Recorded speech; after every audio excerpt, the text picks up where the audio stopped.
All right, YouTube. I want to start a series of why men go MGTOW. And I want to start with the commitment guy.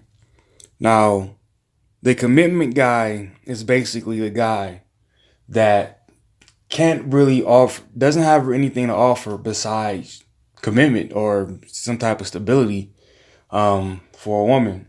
Now, the reason I got a few things written down, but I think I'm gonna mostly go off the top of the head.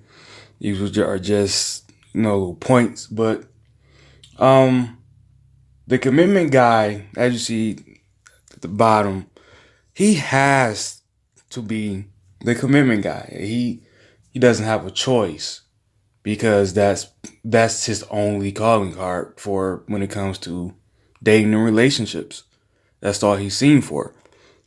And when you are forced to play that role, what comes with that role is you're going to have to sacrifice a lot for someone who doesn't isn't going to sacrifice for you. Um, Women don't really understand. They don't understand sacrifice or compromise, and what I mean by that is they like let's say a guy who he say he doesn't have kids, right? But he does have stable income, stable house, blah blah blah. And he said, okay, I don't have all the alpha stuff to offer, but I do have, protection, security, blah, blah, blah. No, he's not saying this up front, but as he courting a woman, this is basically what he's showing. This is what he has. And let's say she has one child, just one. Make it realistic. She won't see that stability, that security as good enough exchange, even though it's a shitload. Um, so now we all know that the commitment guy typically we hear the stories, we hear guys talking about they sleep with other dudes' wives. Women actually openly admit this stuff.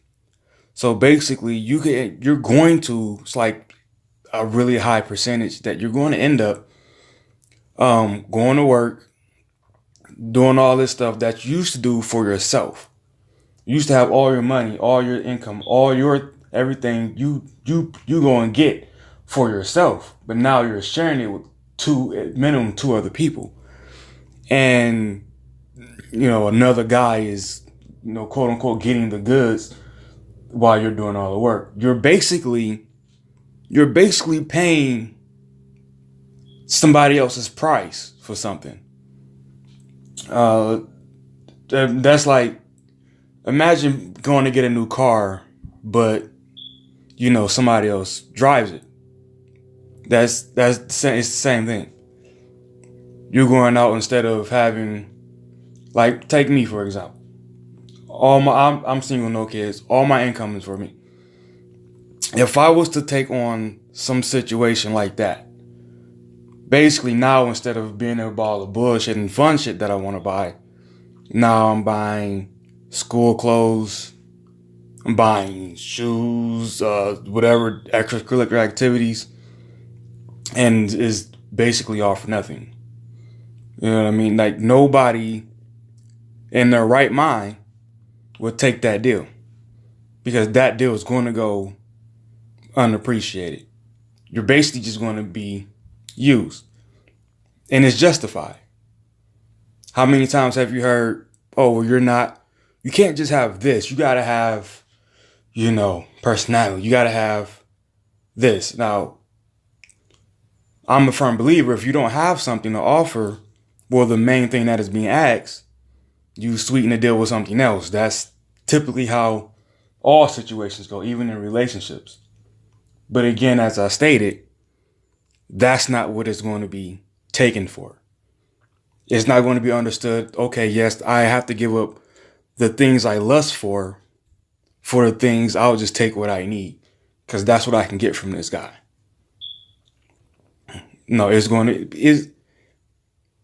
she's going to take that, but then she's going to go and get anything else she wants elsewhere.